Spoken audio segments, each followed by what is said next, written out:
Welcome to Marple Whispers, where the soft clink of teacups masks the pulse of murder. I'm Sean, leading you through a maze of whispered lies and buried truths. Stay vigilant. One false step, and the mystery might claim you next.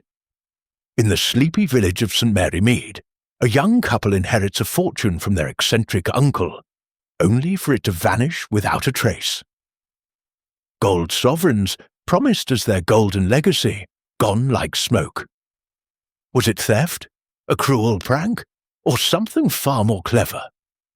Enter Miss Jane Marple, the unassuming spinster with a mind sharper than a detective's blade. As cryptic clues emerge, puns in diaries, notes in dusty books, shadows lurking in the library, she unravels a web of riddles. Suspicious relatives, nosy neighbours, and midnight intruders heighten the suspense. Is the gold hidden in plain sight, or lost forever?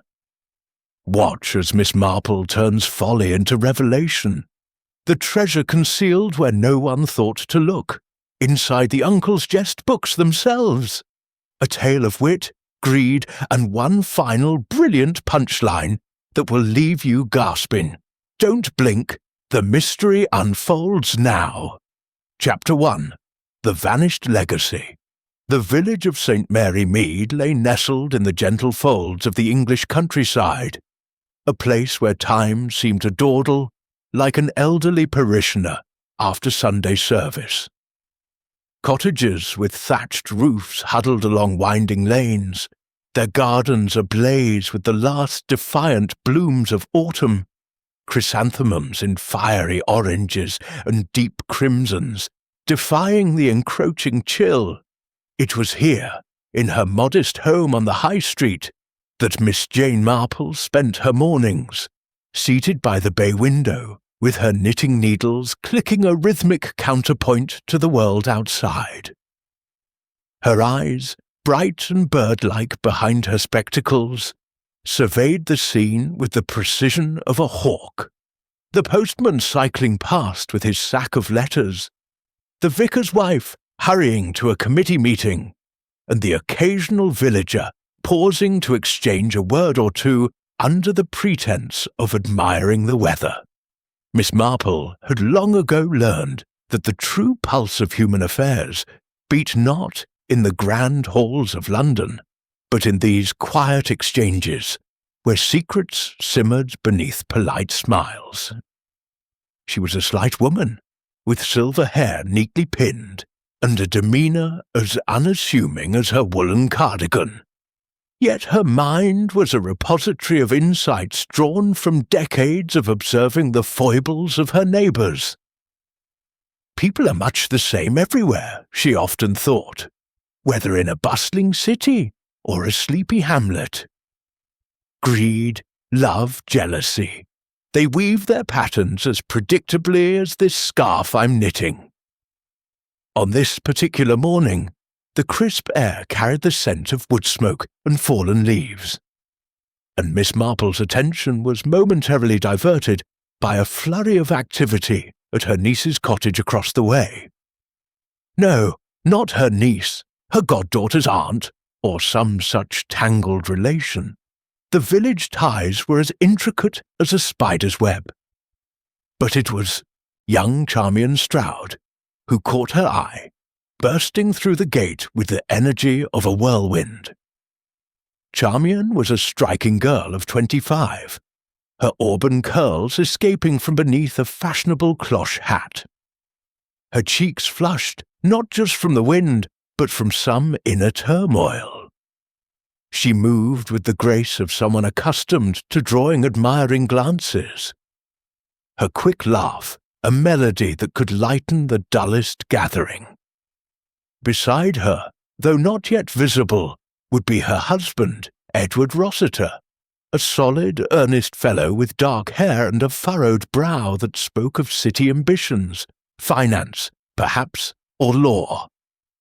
They had married in haste the previous spring, amid whispers of romance kindled at a London soirée. and now sought refuge in the village after a family misfortune.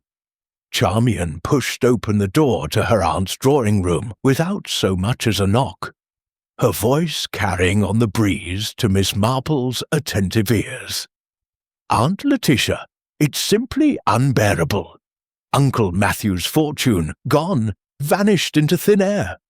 We were depending on it, Edward and I, for everything, a proper home, a start in life. And now, nothing but that drafty old pile and a pittance in the bank." Aunt Letitia, a plump woman with a kind face framed by lace collars, set down her embroidery and rose to embrace her niece. "My dear child, calm yourself. Sit, have a cup of tea. What does the will say exactly?"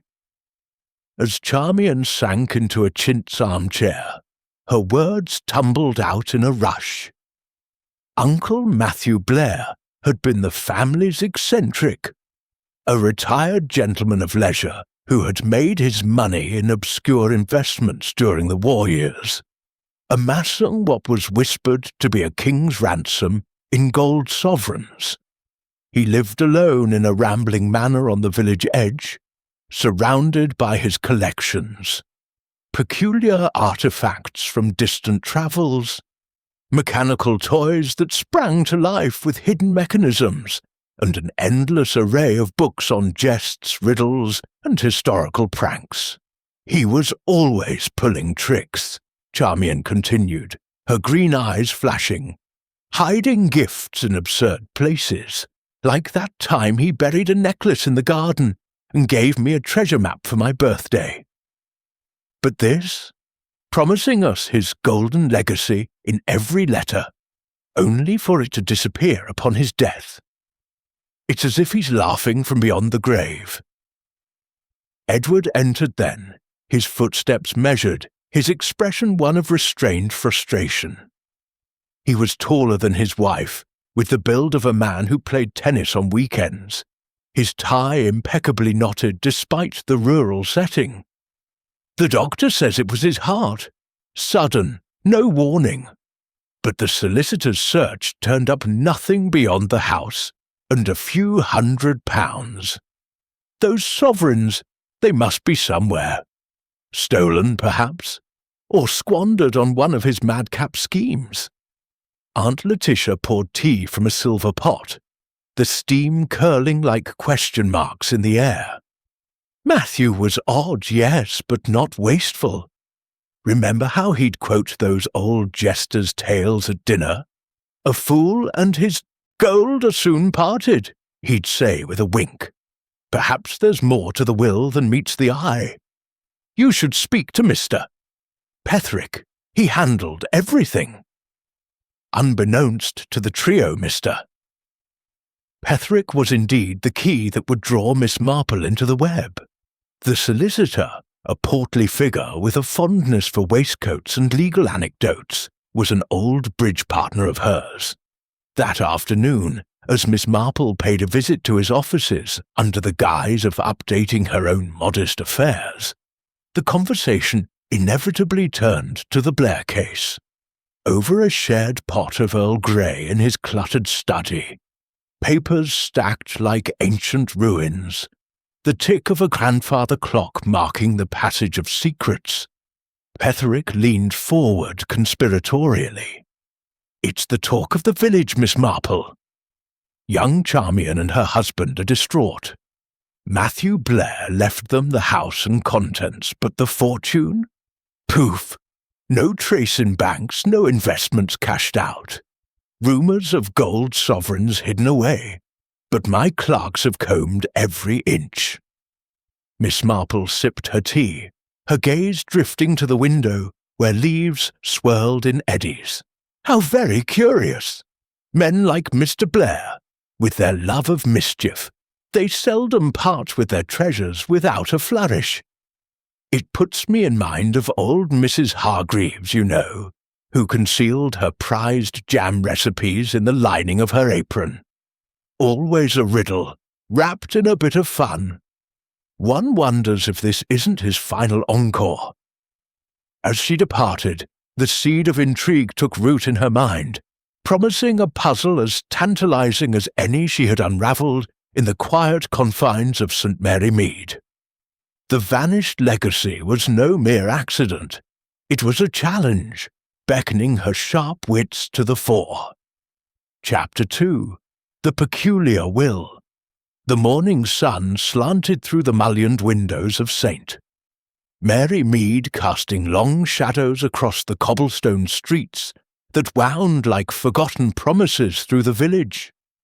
A light mist hung in the air, the kind that softened edges and lent an air of mystery to even the most mundane errands. Charmian Stroud, her auburn curls tucked neatly under a velvet beret, linked arms with her husband Edward as they made their way to the offices of Mr. Humphrey Petherick. The solicitor's establishment occupied a quaint Georgian building on the edge of the High Street, its brass plaque gleaming with the patina of respectability, though the paint on the doorframe peeled ever so slightly, hinting at economies practised behind closed doors. Charmian glanced up at Edward, noting the tightness around his mouth, the way his jaw clenched, as if biting back unspoken worries. He was a man of action, her Edward, trained in the brisk world of London finance, where deals were sealed with handshakes, and fortunes rose or fell on the turn of a market tide. But here, in this sleepy corner of England, he seemed adrift, his city polish dulled by the rural pace. "Do you think, Mr. Petherick has found something new?" she asked, her voice a mix of hope and trepidation. Uncle's letters were so full of assurances. "My golden legacy," he called it. "Surely it can't all be gone." Edward squeezed her arm, though his reassurance felt forced. "Petherick's thorough, or so they say, but if it's not in the bank or bonds, where could it be? Stolen, squandered on those infernal gadgets of his." He shook his head, his dark eyes scanning the passers-by. A milkman trundling his cart, a pair of schoolchildren giggling over marbles, as if seeking answers in the everyday. They ascended the stone steps, the door creaking open to reveal a reception room that smelled of beeswax polish and old ledgers. "Miss Hartnell, Mr." Petherick's secretary, a severe woman with pince-nez, perched on her nose, and a bun so tight it seemed to pull her features into perpetual disapproval, ushered them in with a nod. "He's expecting you," she said crisply, her tone implying that tardiness was a sin akin to embezzlement. Mr. Humphrey Petherick rose from behind his massive oak desk as they entered, his portly frame straining against a waistcoat embroidered with faint gold threads. A relic perhaps of more prosperous days. He had the face of a benevolent uncle, ruddy cheeks, twinkling blue eyes behind half-moon spectacles. But those who knew him well recognized the dramatic flair that turned every legal consultation into a theatrical performance. "Ah, Mrs. Rossiter! Mr. Rossiter!"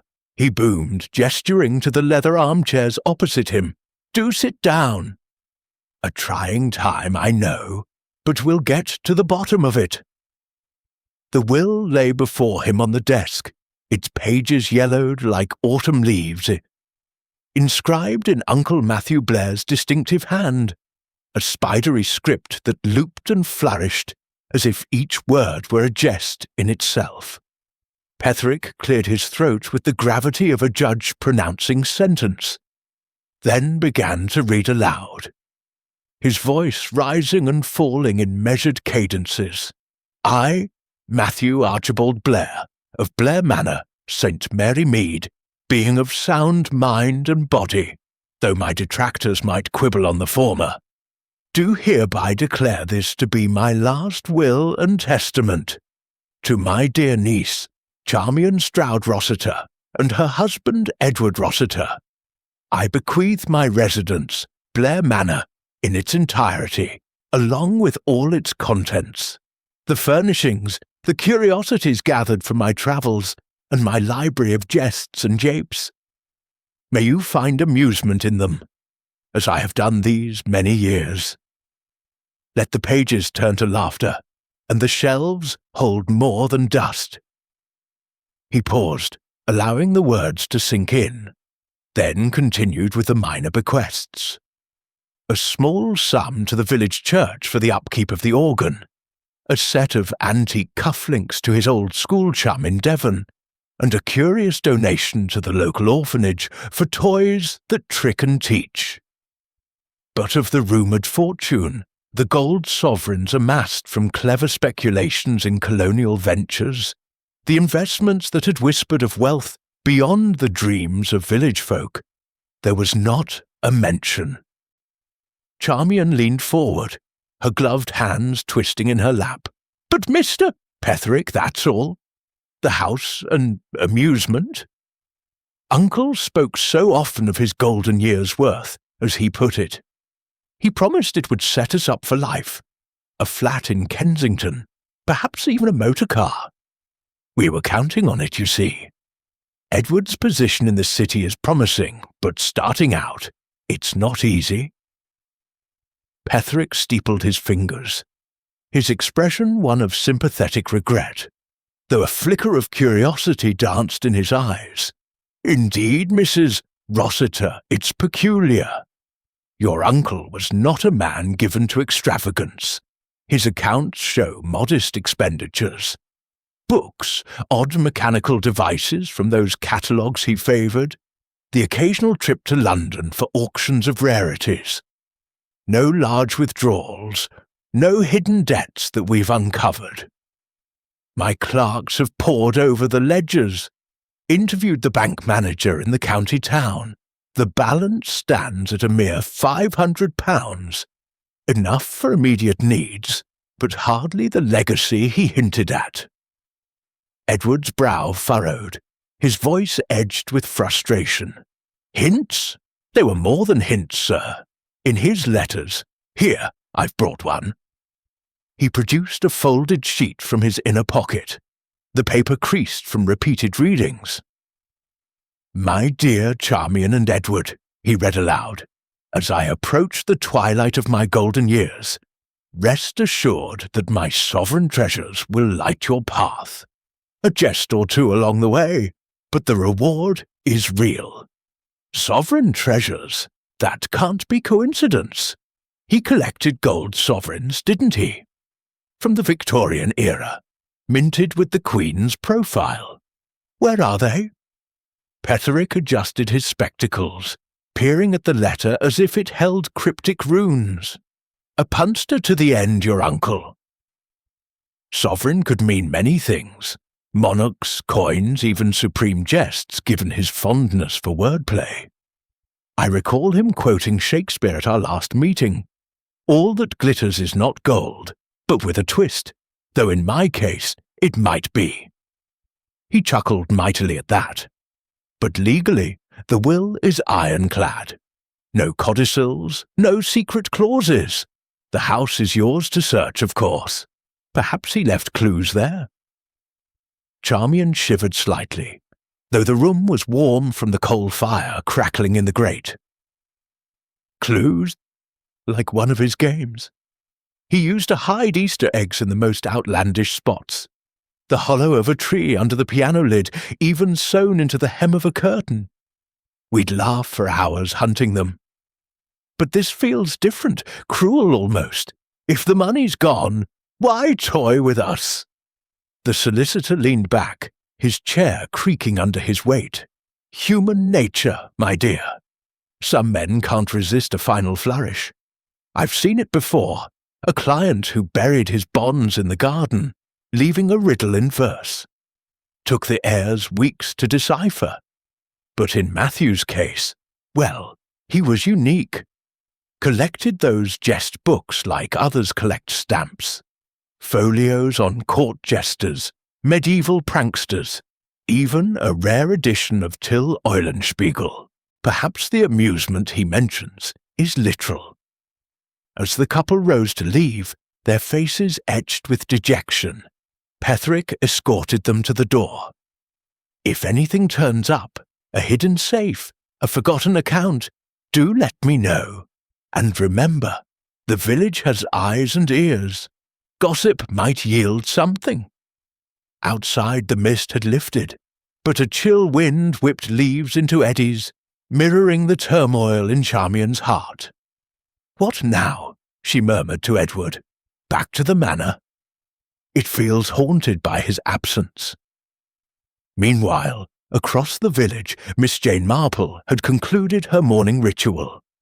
A stroll through her garden, inspecting the rose bushes for aphids, her mind wandering to the patterns of life that mirrored the orderly rows of blooms.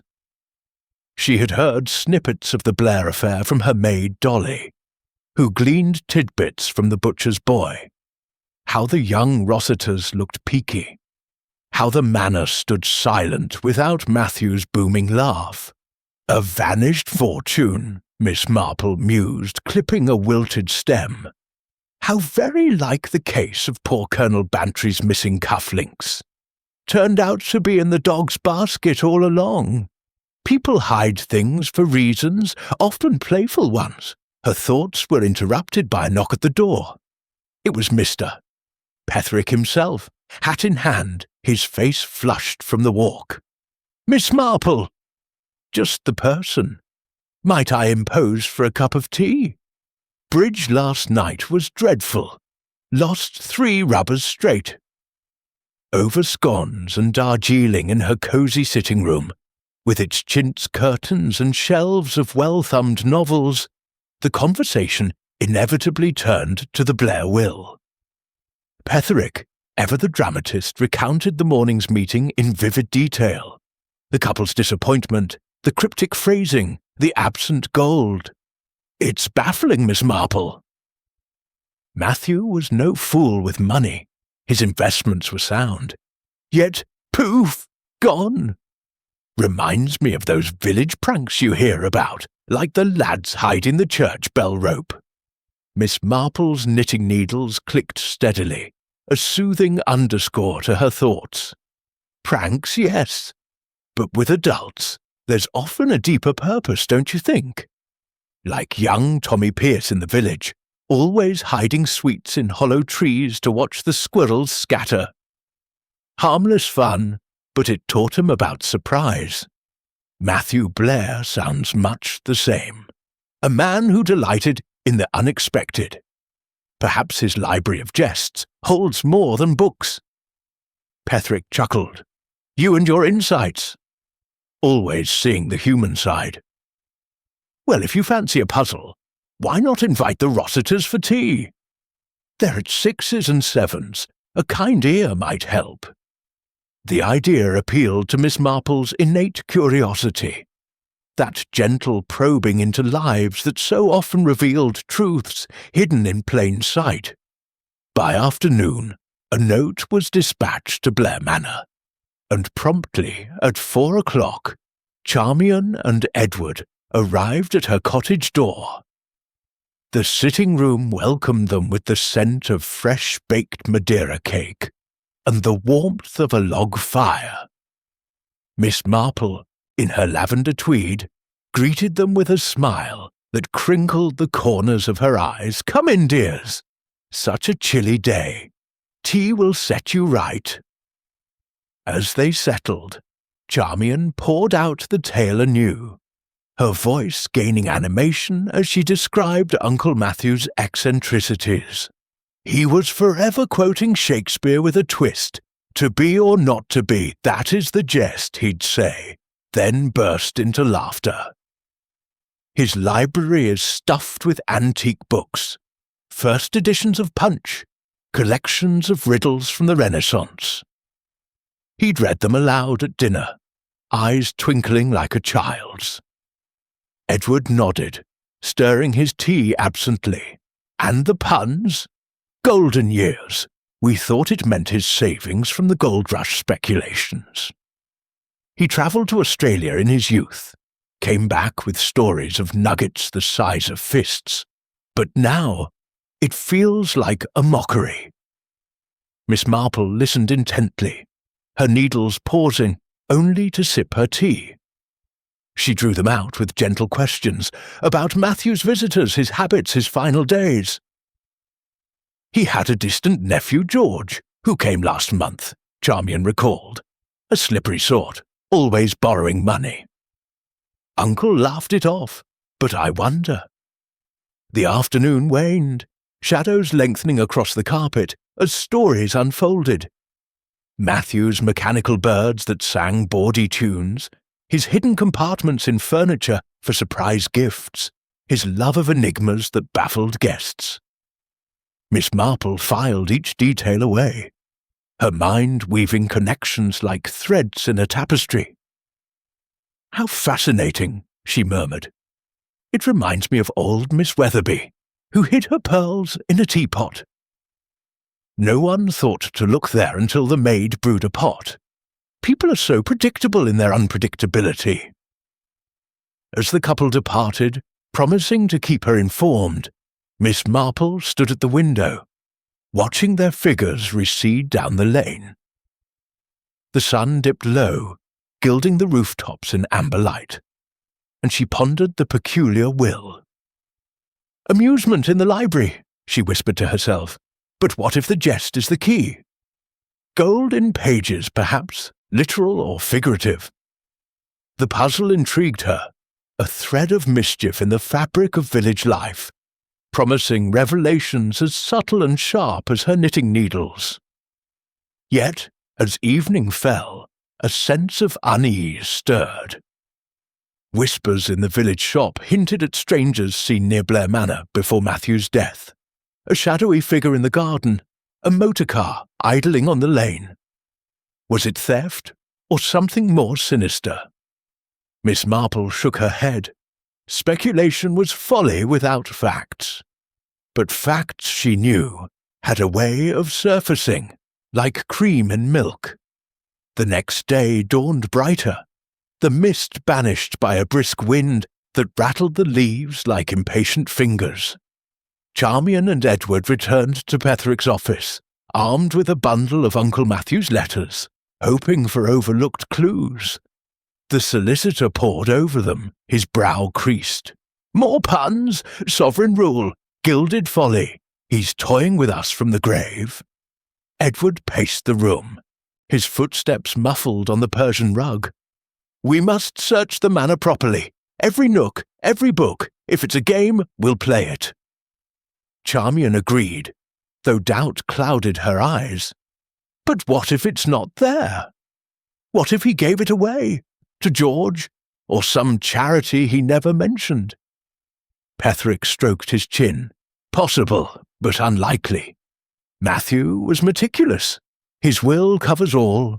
No, I suspect the answer lies in the house itself.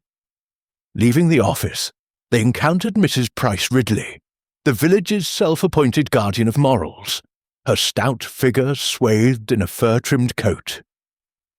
"Ah, the Rossiters. Such a shame about poor Matthew. I always said his jests would lead to no good. And that nephew of his, George, wasn't it, seen lurking about. Mark my words, there's mischief afoot." Her words lingered like smoke, fueling Edward's suspicions.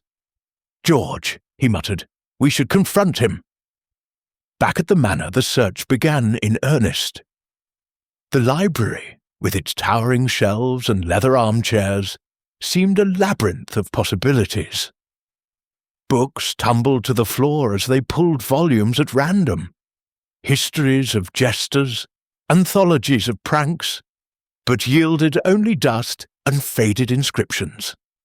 Charmian paused at a particularly worn tome, The Art of the Riddle, its pages annotated in Matthew's hand.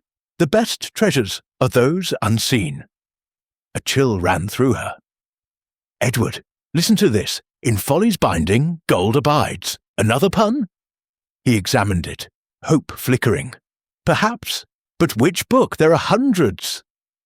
As dusk approached, fatigue set in, the room growing dim under the gas lamps. A knock echoed, Miss Marple bearing a basket of jams. "I thought you might need sustenance," she said mildly.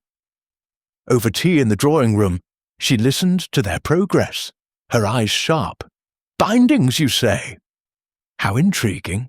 In the village, old mister?" Haydock hid letters in book covers. Simple, yet effective. Inspired, they returned to the library, but the evening's search proved fruitless. George Blair's name hung unspoken, a shadow over their efforts. Days blurred into a routine of frustration. Village gossip swelled. Tales of Matthew's secret life. Whispers of debts from gambling dens in London. Petrick dismissed them as nonsense, but doubt gnawed. One evening, as rain pattered against the windows, Charmian found a diary in Matthew's desk. Entries riddled with wordplay. "Gilded the lily today, sovereign safe in stories." Her heart raced. Stories! Books! Edward seized it. Yes, but which stories? Miss Marple, invited again, perused the diary. "Patience, dears. Puzzles unfold in time, like knitting a scarf. One stitch leads to another." Yet time pressed. Bills loomed. Edward's job beckoned. Tension mounted. Accusations flew in hushed tones. Was George involved? Or a servant? Finally, a telegram arrived. George Blair en route. "Family matters," it read. The stage was set for confrontation. The peculiar Will's riddles coiling like vines, drawing all into the debate web of Uncle Matthew's last elaborate jest. Chapter 3. Shadows in the Library. The late afternoon sun cast golden bars across the uneven floors of Blair Manor, its light filtering through the grimy windows of the library to dance on shelves laden with centuries of wit and whimsy. The air hung heavy with the scent of old leather and forgotten ink, a testament to Matthew Blair's peculiar passion for the printed word. Books not merely read but cherished, their pages turned with the reverence of a priest at prayer. The room itself was a cavern of secrets, its oak-panelled walls absorbing sound as greedily as it hoarded shadows. High above, a chandelier swayed faintly, stirred by some unseen draught, its crystals tinkling like the laughter of ghosts. Charmian Stroud stood at the centre of this literary labyrinth, her auburn curls catching the light as she surveyed the towering shelves. Her dress, a soft green that matched her eyes, was smudged with dust from hours of fruitless searching. Yet her resolve burned bright. Beside her, Edward Rossiter, his tie loosened and shirt-sleeves rolled up, balanced precariously on a ladder, pulling down volumes with a mixture of hope and exasperation. The couple had spent days in this room since their meeting with Mr. Petherick, driven by the cryptic promises of Uncle Matthew's will and the tantalizing hints in his letters. Gold sovereigns, a fortune hidden somewhere within these walls, or perhaps within the very pages that surrounded them. "It's hopeless, Charmian," Edward said, his voice tight as he slammed shut a heavy tome on Elizabethan jesters. Dust motes swirled in protest. "We've gone through half the shelves, histories, poems, jest books, nothing but paper and ink. If he hid the sovereigns here, they're invisible." Charmian's lips pressed into a thin line, her hands resting on her hips. "Uncle Matthew wasn't one for invisible treasures, Edward. Remember the Christmas when he hid my present inside a hollowed-out log in the fireplace? We nearly burned it before he confessed, laughing fit to burst. He's playing with us, I'm sure of it. His library of jests and japes is the key." They had been drawn to the library by the peculiar phrasing of the will, its mention of amusement and shelves holding more than dust. The manor itself was a sprawling warren of rooms, each cluttered with Matthew's eccentric collections, brass telescopes, mechanical toys that whirred and clicked, faded tapestries depicting court fools capering under ancient kings. But the library was his sanctum, a place where he'd spent long evenings reading aloud from the jester's treasury or fool's gold. A collection of pranks, his eyes twinkling with mischief as he twisted proverbs into riddles. "In folly's binding, gold abides," Charmian had read in his diary, and the words haunted her. A breadcrumb trail leading nowhere. The couple's search was interrupted by a soft knock, and the heavy door, due creabilia, opened to reveal Miss Jane Marple. Her lavender shawl draped neatly over her shoulders, a basket of homemade scones in her hands. Her presence was like a breeze through an overheated room, calm, unassuming, yet carrying the promise of clarity. "I thought you might need a respite," she said, her voice gentle, but her eyes sharp, taking in the disarray of scattered books and the couple's weary expressions. A library is a marvellous place, but it can overwhelm without a plan. Charmian managed a tired smile, brushing dust from her hands. "Oh, Miss Marple, you're too kind. We're at our wits' end. These books, thousands of them, and not a single coin. If Uncle hid his fortune here, he's outdone himself." Miss Marple set the basket on a side table, her gaze drifting to the shelves. She adjusted her spectacles, peering at titles embossed in gold, a compendium of courtly jests, the merry pranks of Robin Goodfellow, wit and wisdom of the ages. "Your uncle was a man of patterns, wasn't he? Like my old friend Mrs. Eldridge, who arranged her preserves by season, always with a method to her madness. Perhaps his jests follow a similar logic." Edward descended the ladder, wiping his brow. "Logic? His diary is full of nonsense, gilding the lily, sovereigns in stories. We thought it meant the books themselves, but we've checked dozens. Nothing." Miss Marple settled into an armchair, her knitting needles appearing as if by magic, their rhythmic clicking a counterpoint to the room's stillness. "Tell me more about these books," she prompted, her tone inviting confidences. "What did he love about them?" Charmian perched on the edge of a table, her fingers tracing the spine of a worn volume. "He adored anything to do with trickery, jokes, riddles, tales of clever fools outwitting the mighty. He'd read us passages at dinner, laughing until tears came. He once said his library was his true treasure, worth more than gold. We thought it was just his way of speaking, but now—" Edward interjected, his voice edged with frustration. "He was eccentric, yes, but not mad. Those sovereigns existed. I saw a few once, in a velvet pouch he showed me years ago, heavy and gleaming. He wouldn't have spent them all, not without a trace."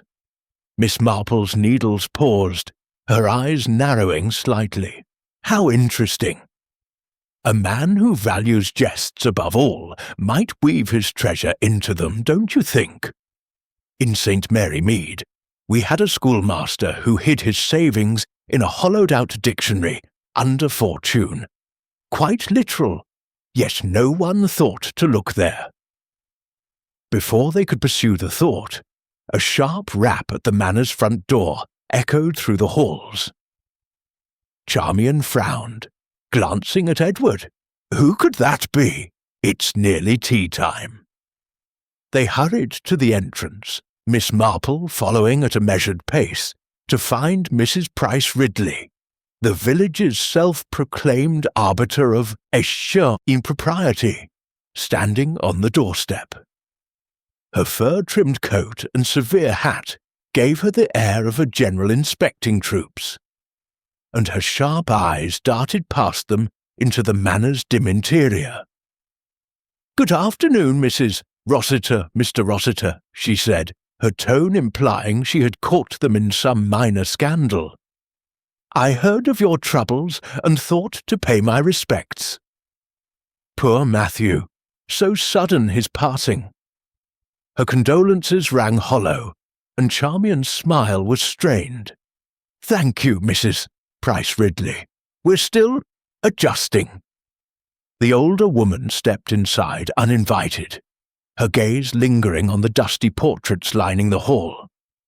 Such a shame about the fortune. Everyone knew Matthew had his gold. Hoarded it like a dragon, they said. But I wouldn't be surprised if that nephew of his, George Blair, had a hand in it. Shady character, always skulking about. I saw him here last month, you know, whispering with Matthew in the garden. Edward's jaw tightened, his hands clenching at his sides. "George! He's been mentioned before. Did he say anything to you?" Mrs. Price Ridley sniffed, relishing her moment. "Not directly, but he had that look. Shifty, like a fox in a henhouse." Matthew was laughing as usual, but there was something odd about it. "Mark my words, that man's no good, Miss Marple," standing quietly by the staircase, tilted her head. "How very observant, Mrs. Price Ridley. It reminds me of young Tommy Pierce, who was always blamed for stealing apples, though it was usually the crows. Suspicion falls easily on outsiders, doesn't it?" The barb was gentle, but Mrs. Price Ridley flushed, muttering about village duties before taking her leave. As the door closed, Edward turned to Charmian, his voice low. "George, I knew it. He's the sort to snoop around, maybe even pilfer the lot before Matthew died." Charmian hesitated, her loyalty to family warring with doubt. "He's a gambler, yes, but Uncle trusted him, or at least tolerated him. We should search more before jumping to conclusions." Miss Marple nodded approvingly. "Wise, my dear. Accusations without evidence are like knitting without yarn, tangled and useless. Let's return to the library. A fresh pair of eyes might help." Back in the cavernous room, the trio resumed their task, the scones untouched, as urgency took precedence. Miss Marple moved slowly along the shelves, her fingers brushing spines as if reading their secrets by touch. She paused at Fool's Gold, its leather cover cracked, but embossed with a gilded jester's cap. "This one seems well loved," she remarked, opening it to reveal pages annotated in Matthew's spidery hand. "The greatest jest is that which hides in plain sight." Charmian's breath caught. "Another clue, but we've checked this one. No coins, no hidden compartments." Miss Marple's eyes twinkled. Perhaps not the book itself, but the idea. "In my village, old Mrs. Hargreaves once hid her locket, in a Bible, under a passage about treasures in heaven. The obvious place is often overlooked." Edward, inspired, began pulling books with renewed vigour, focusing on those Matthew had quoted most often. A volume of Shakespeare's comedies yielded a bookmark, a scrap of paper with a single word, sovereign, but no coins, no hollows.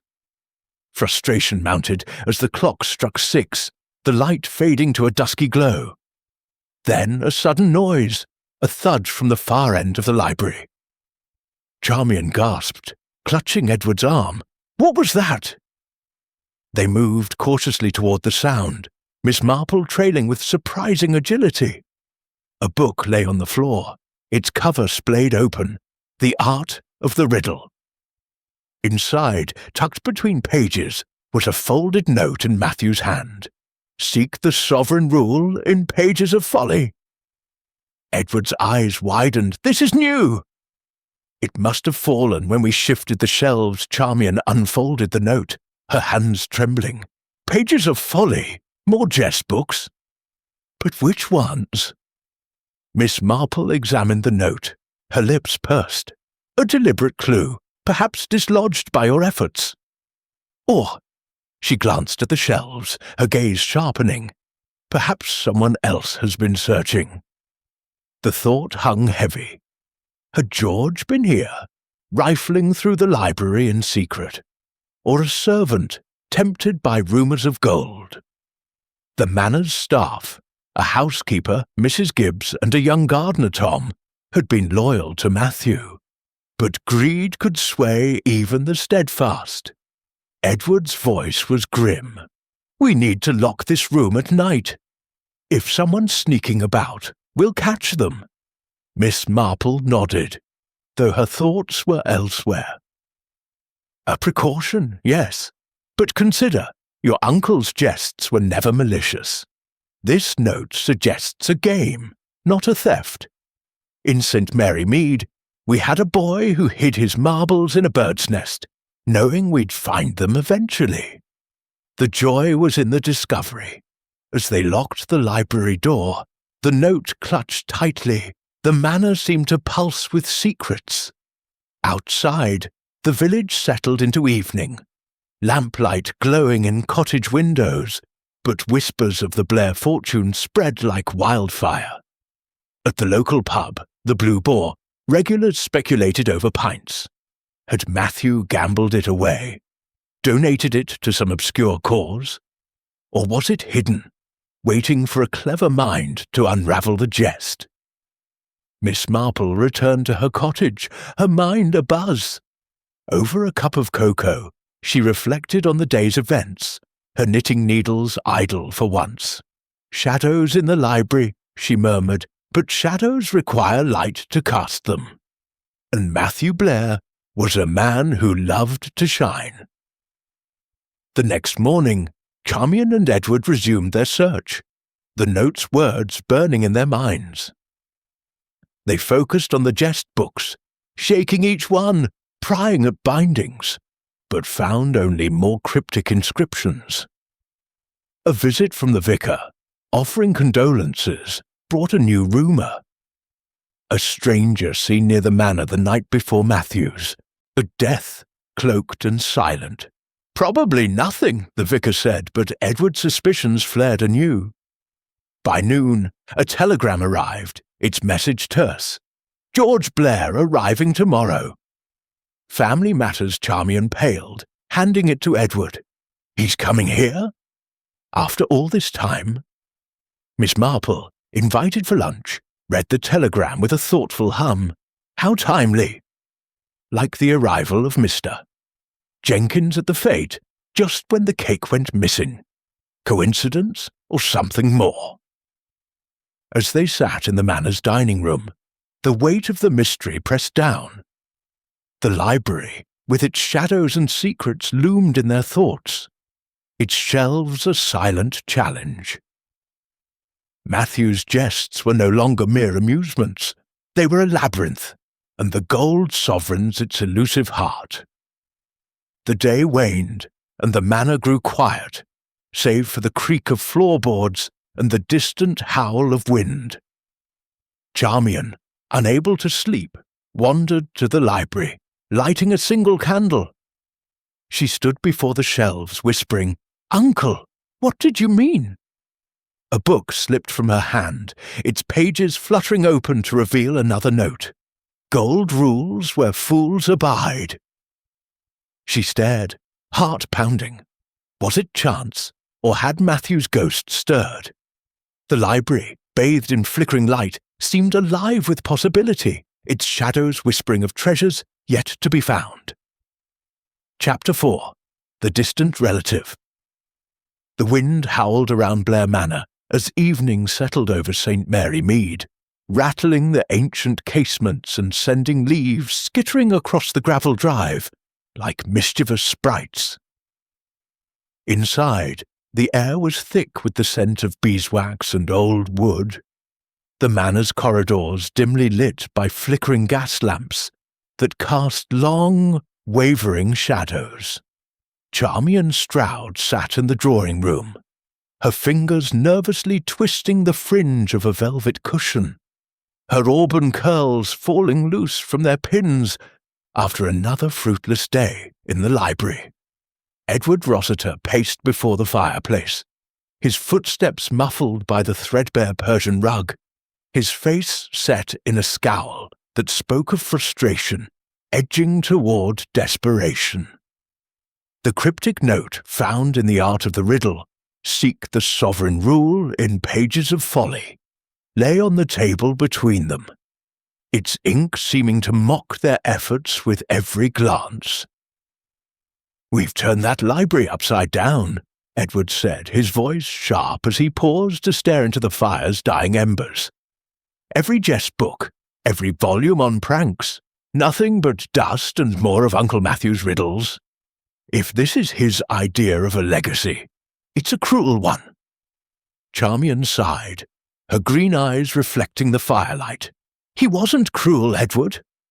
Eccentric, yes, hiding trinkets in teapots, leaving coded messages in birthday cards, but never cruel. That note means something. Pages of folly. It's specific, don't you think? Not just any book, but one of his favourites." Before Edward could respond, a sharp knock echoed from the front door, startling them both. The manor's heavy oak portal creaked open, and Mrs. Gibbs, the housekeeper, a wiry woman with a face like a weathered apple, ushered in an unexpected visitor. George Blair stood in the doorway, his tailored suit slightly rumpled from travel, a smirk playing on his lips as he removed a stylish fedora.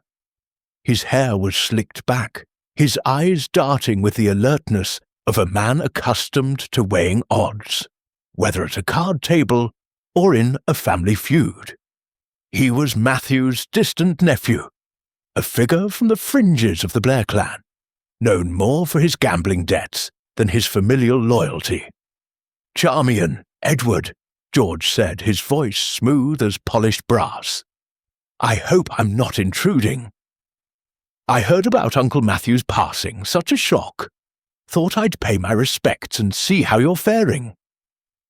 Edward's jaw tightened, his hands clenching at his sides. "Respects? A bit late for that, George. You were here last month, weren't you? Skulking about, as Mrs. Price Ridley put it." George's smirk widened, though his eyes narrowed slightly. "Skulking? Hardly. I visited Uncle for a chat. Old times, you know. He was in fine spirits, full of his usual jests." Didn't mention any troubles, financial or otherwise. Charmian rose, her tone polite but edged with suspicion. "What did you talk about then?" "He wrote to us about his sovereign treasures. Promised they'd be ours. Now they're gone. Did he say anything to you?" George sauntered to an armchair, settling in with the ease of a man who felt at home, despite the frost in the air. "Oh, he was cryptic as ever. Loved his wordplay. Books worth their weight in gold," he said once, laughing like it was the best joke in the world. "I thought he meant their value as rarities. Collectors pay a pretty penny for first editions, you know." Edward's eyes flashed. "And you'd know about pretty pennies, wouldn't you?" "Always short of them, from what I hear." The accusation hung heavy, but George merely shrugged, crossing one leg over the other. "Gambling's a pastime, not a crime.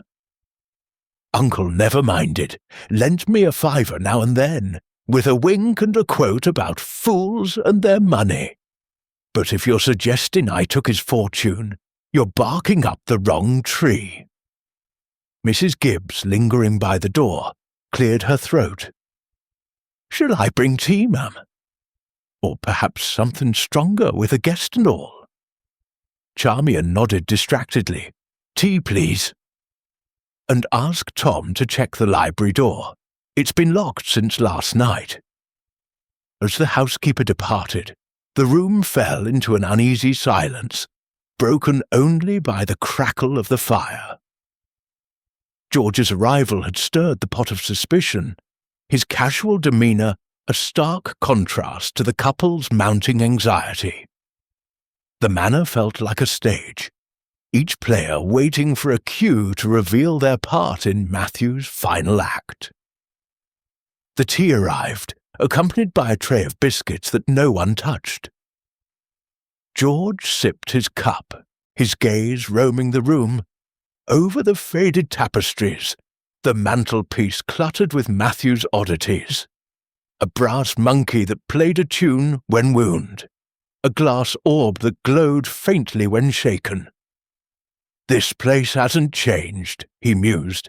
"Uncle's museum of mischief. Ever tell you about the time he hid my watch in a flower pot? Took me 3 days to find it." Charmian forced a smile, though her mind was elsewhere. He loved his games. But this, it's more than a game. We're drowning in bills, George.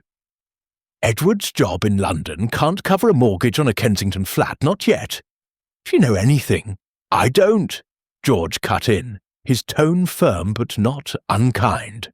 But I'll help you look. Uncle was fond of you too. Always said you'd inherit his wit as well as his wealth.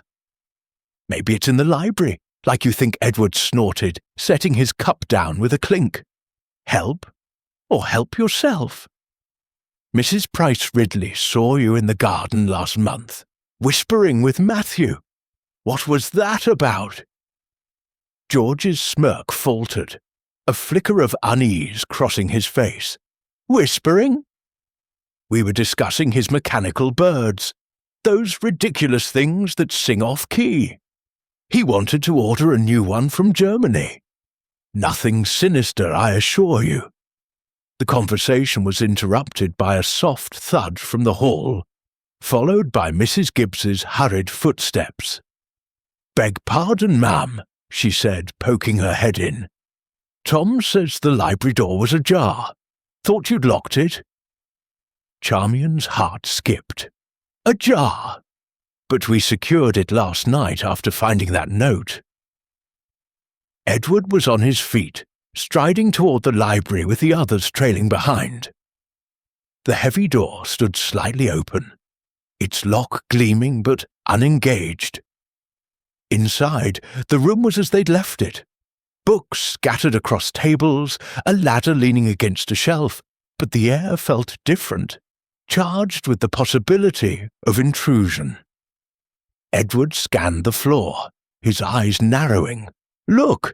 Footprints in the dust, small ones, not ours." George raised an eyebrow, stepping forward to inspect. Could be Tom's, or Mrs. Gibbs's, or a mouse, for that matter Miss Marple, who had arrived unannounced just as they reached the library, her basket now containing a jar of her homemade quince jelly, tilted her head. "Mice don't wear boots, Mr. Blair," she said mildly, her eyes sharp behind her spectacles.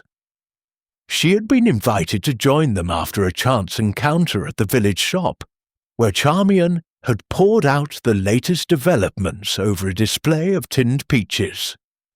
Now, standing in the library's dim glow, Miss Marple seemed to absorb every detail, the misplaced ladder, the faint smudge on a shelf, the lingering scent of tobacco not quite masked by the room's mustiness. "Tobacco," she murmured, almost to herself. "Your uncle smoked a pipe, didn't he, Mrs.?" "Rossiter. But this smells fresher, like a cigarette." Curious Charmian frowned, sniffing. The air. Uncle's pipe was cherrywood scented. This is different. Someone's been here. Edward's suspicion settled on George like a storm cloud. "You arrived awfully quickly after that telegram." "Been poking around already, have you?" George's hands shot up, his expression a mix of indignation and amusement. "Now hold on. I came straight from the station. Haven't set foot in this room until now. Ask the cab driver if you don't believe me." Miss Marple's knitting needles appeared, clicking softly as she settled into a chair near the window. No need for accusations just yet, she said, her voice soothing but firm. In St. Mary Mead, we had a case of a missing brooch at the church fete. Everyone pointed fingers at the travelling peddler, but it turned out to be a magpie, dropping it in a nest. Things are often closer to home than we think. Her words did little to ease the tension. Edward began inspecting the shelves near the fallen book, hoping for another note, while Charmian opened Fool's Gold again, its pages whispering of secrets. Miss Marple watched, her mind weaving connections. Your uncle's diary mentions sovereigns in stories, she said, and now this note about pages of folly. He's pointing us to his jest books, but perhaps not in the way we expect. In my village, old mister. Enderby hid his will in a clock behind the face. The obvious place, yet invisible, inspired. Charmian began flipping through the jest books with renewed focus, checking end papers and margins. Edward, meanwhile, examined the shelves themselves, tapping for hollows. George hovered, offering suggestions that felt more intrusive than helpful. Try the poetry section, he loved Burns, or check the desk drawers again. His presence grated, his easy familiarity with the manor, a reminder of his frequent visits in Matthew's final months. As dusk deepened, the library grew colder, the chandelier's crystals casting fractured light across the walls. A sudden clatter from the garden startled them. A flower pot overturned, perhaps by the wind. Tom, the gardener, appeared at the window, his young face pale. "Sorry, sir, ma'am. Just checking the roses. Wind's fierce tonight." Edward's eyes narrowed. "You're sure that's all? No one else out there?" Tom shook his head, his cap clutched tightly. "No, sir." "Just me." Miss Marple observed the boy's nervous fidgeting, her needles pausing. "Thank you, Tom. Mind you lock the garden gate when you're done." As he scurried off, Charmian whispered, "Do you think he's hiding something? Or someone?" Edward's voice was grim. "First George, now Tom. This place is crawling with suspects." Miss Marple's smile was gentle, but enigmatic. "Or perhaps it's crawling with clues. Your uncle's jests were never random. Like my neighbour, Mrs. Clement, who hid her diary in a hatbox, always a reason, always a pattern."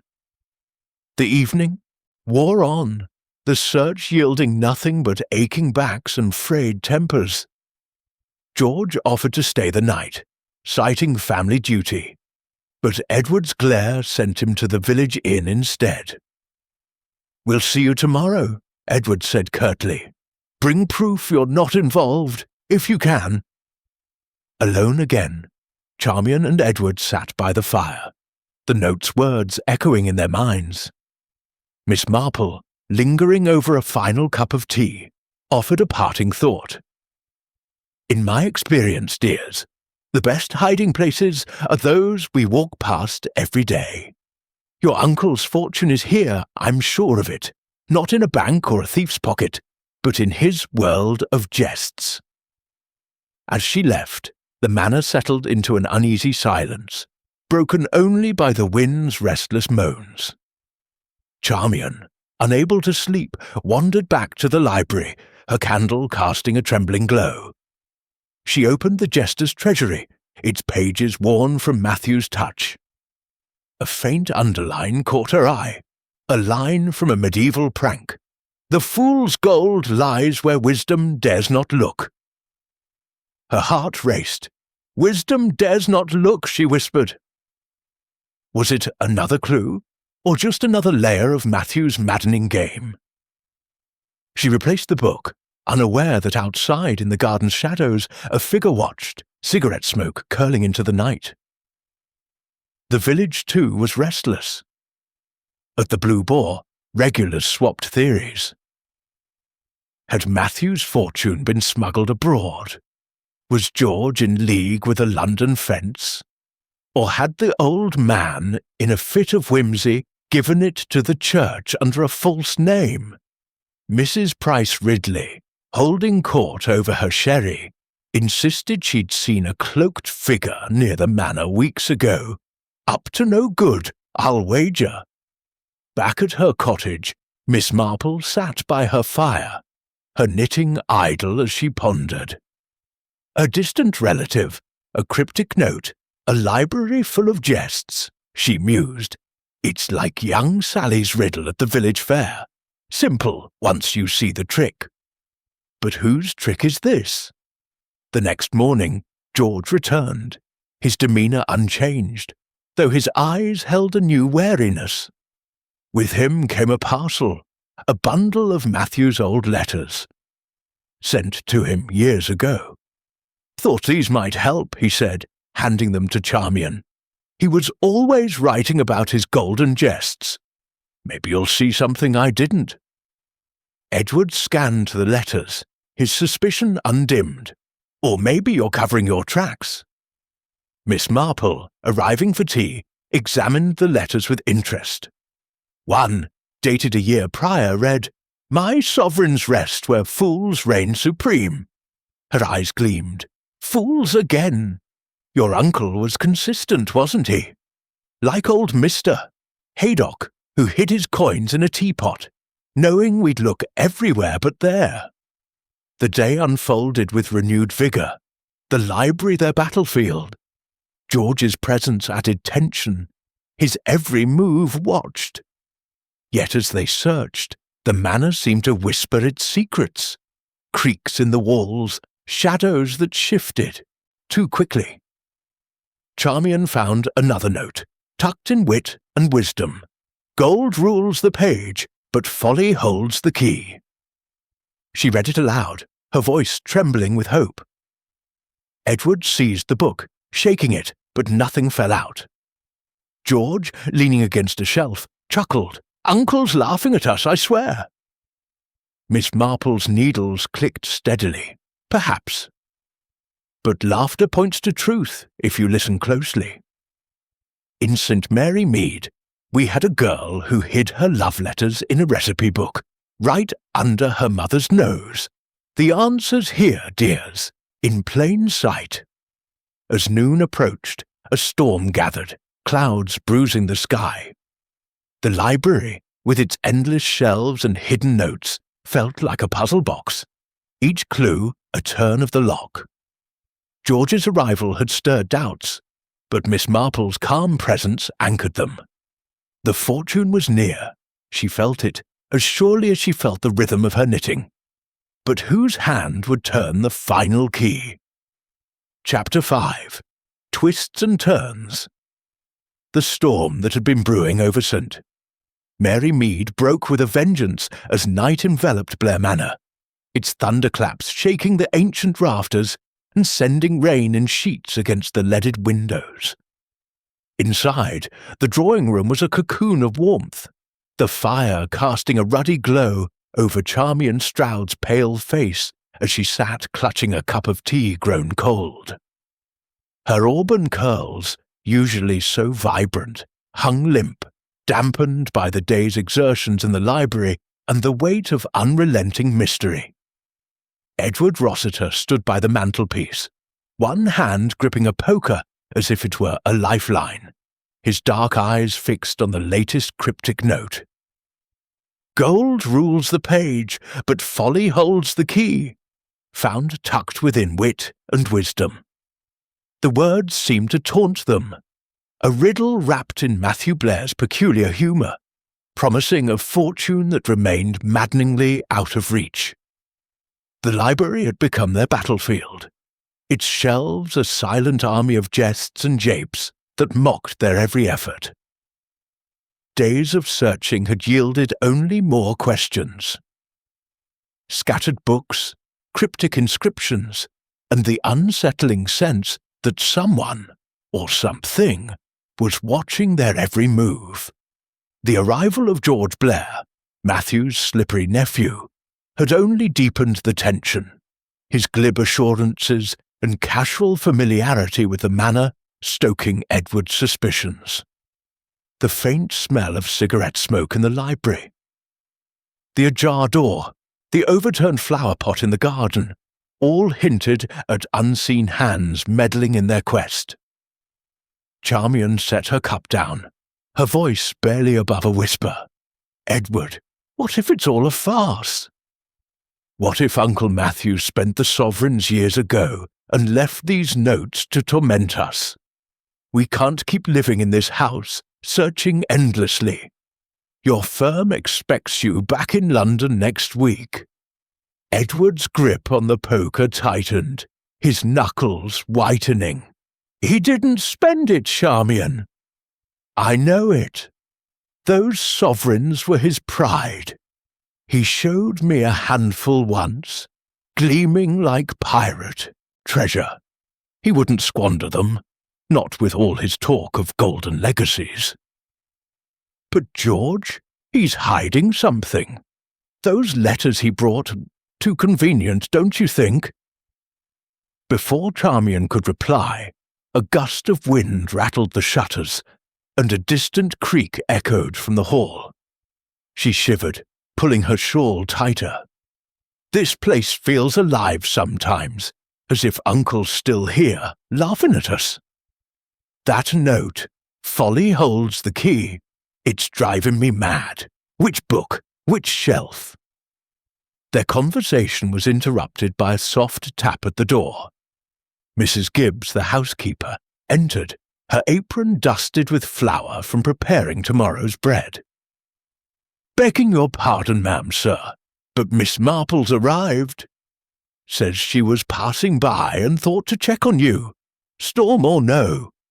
Miss Jane Marple stepped into the room, her lavender hat slightly askew from the wind, a small umbrella dripping onto the rug. Her eyes, bright and bird-like behind her spectacles, took in the scene with their usual acuity. The couple's strained expressions, the note on the table, the poker in Edward's hand. "Goodness, what a tempest," she said, shaking out her umbrella. "I hope I'm not intruding, but storms always make me think of secrets coming to light. Don't you find? Like the time our vicar found a lost sermon in a rain-soaked hymn book." Charmian managed a weary smile. "You're always welcome, Miss Marple. We're at our wits' end, I'm afraid." Another note, another riddle, and no closer to the sovereigns. Miss Marple settled into an armchair, her knitting bag at her side, though her needles remained tucked away for now. "May I see it?" she asked, adjusting her spectacles as Charmian handed her the note. She read it slowly, her lips pursing. "Folly holds the key. How very like your uncle. In St. Mary Mead, we had a young girl, Lily, who hid her diary in a recipe book right under her mother's nose. The key was in the everyday, you see, something overlooked." Edward snorted, tossing the poker back into its stand. "Overlooked? We've looked at everything. The jest books, the poetry, even the furniture. If there's a key, it's invisible." Miss Marple's gaze softened, though her mind was clearly at work. "Invisible, perhaps, because it's too obvious. Your uncle loved patterns, didn't he? His diary, his letters, these notes, they all point to folly, to jests. It's as if he's inviting you to think like him, to see the world through his playful lens." Their discussion was cut short by another knock, this time more insistent. Mrs. Gibbs returned, her face flushed. "It's that Mr. Blair, George, I mean. Says he's got something urgent to show you. Shall I let him in?" Edward's eyes narrowed. "Urgent? At this hour? Let him come, but keep an eye on him." George entered, his suit damp from the rain, his smirk undimmed despite the late hour. He carried a small leather case, which he set on the table with a flourish. "Thought I'd save you some trouble," he said, opening it to reveal a stack of old photographs and papers. "Found these in my flat. Uncle Matthew sent them years ago. Mostly nonsense, but there's a letter mentioning his sovereign jests. Figured it might help." Charmian took the letter, her fingers trembling as she read aloud. "My dear George, the sovereigns rest where fools reign supreme, in the heart of my library. Don't tell the others, they lack the wit to find it." Edward's face darkened. "Wit, is it? Or did you find it already and pocket the lot?" George's laugh was sharp, almost brittle. "If I had, do you think I'd be here, dodging your glares? I'm as stumped as you are. Uncle loved his games, but this one's a doozy." Miss Marple examined the letter, her expression unreadable. "How kind of you to share, Mr. Blair. It's curious, though. Your uncle mentions wit, yet he left the manor to Charmian and Edward. Perhaps he trusted their persistence over cleverness." The jab was subtle, but George's smirk faltered. He recovered quickly, leaning back in his chair. "Persistence, cleverness, it's all the same in a game like this, but I'll help, if you'll have me. Let's search together tomorrow." Edward's voice was cold. "We'll search, but don't think you're off the hook. Those footprints in the library, the cigarette smoke, someone's been poking around, and you're top of the list." George raised his hands in mock surrender. "Check my bags, my room at the inn. I'm clean, but if you're looking for suspects, what about that gardener, Tom? Skittish lad, always lurking Charmian frowned, glancing at Miss Marple. "Tom's been with Uncle for years. He's shy, not sneaky." Miss Marple's eyes twinkled. "Shyness can hide many things, my dear, but so can boldness. In my village, we had a boy who stole apples, not because he was hungry, but because he loved the thrill. Motives are tricky things." The storm outside grew fiercer, lightning illuminating the room in stark flashes. As George departed, promising to return at dawn, the couple and Miss Marple retreated to the library, drawn back by the pull of the riddle. The room felt different now, its shadows deeper, its silence heavy with unspoken questions. Edward lit more lamps, their glow revealing the chaos of their search. Books piled haphazardly, a ladder askew, a faint smudge of mud near the window. "Look at this," Charmian said, kneeling by the window. "This mud, it's fresh. Someone's been in here, and not long ago Edward inspected it, his anger flaring anew. Tom, I'll wager." Or George, sneaking back before his grand entrance. We need to confront them both. Miss Marple, standing by a shelf, ran her fingers along the spine of the merry pranks of Robin Goodfellow. "Perhaps," she said softly, "but let's not rush to judgment. Your uncle's game is about patience, not haste. This mud could be a gardener's carelessness, or something more deliberate. Like old Mrs. Weatherby, who left footprints to mislead thieves from her hidden pearls. Inspired, Charmian opened the book, hoping for another note, but found only a faded inscription. "To Matthew from a fellow fool, may your jests outlive you." Edward, meanwhile, tapped the shelves, listening for hollows, his frustration mounting with each dull thud. As midnight approached, the storm's fury seemed to mirror their own. Charmian, leafing through a compendium of courtly jests, paused at a marked passage. "The fool's treasure lies where the wise dare not tread." She read it aloud, her voice trembling with excitement. "It's another clue, isn't it? But where don't the wise tread?" Miss Marple's needles appeared at last, their clicking a steady rhythm against the storm's chaos. Where indeed? In St. Mary Mead, we had a spinster who hid her savings in a teapot, because no one thought to look there. The wise seek grand hiding places, safes, vaults, but fools choose the ordinary. Edward groaned, running a hand through his hair. Ordinary? There's nothing ordinary about this library. Thousands of books, and we're chasing shadows. The night wore on, the couple's exhaustion battling their determination.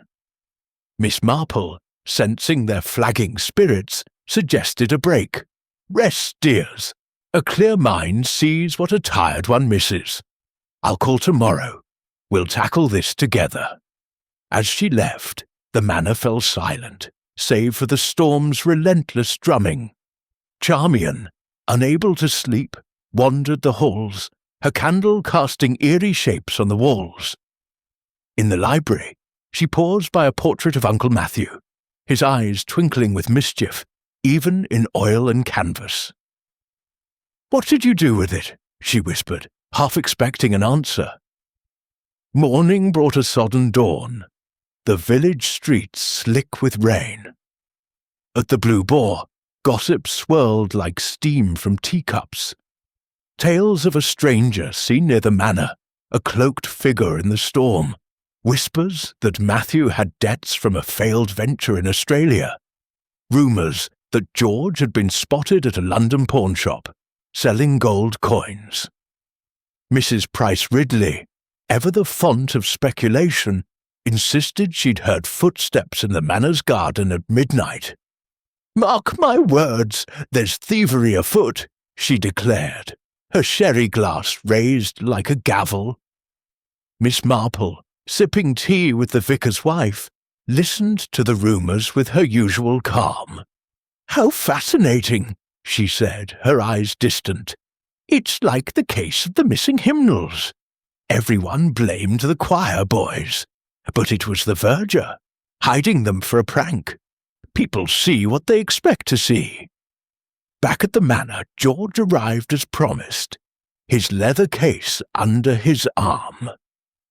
Edward greeted him with a curt nod, his suspicion undimmed.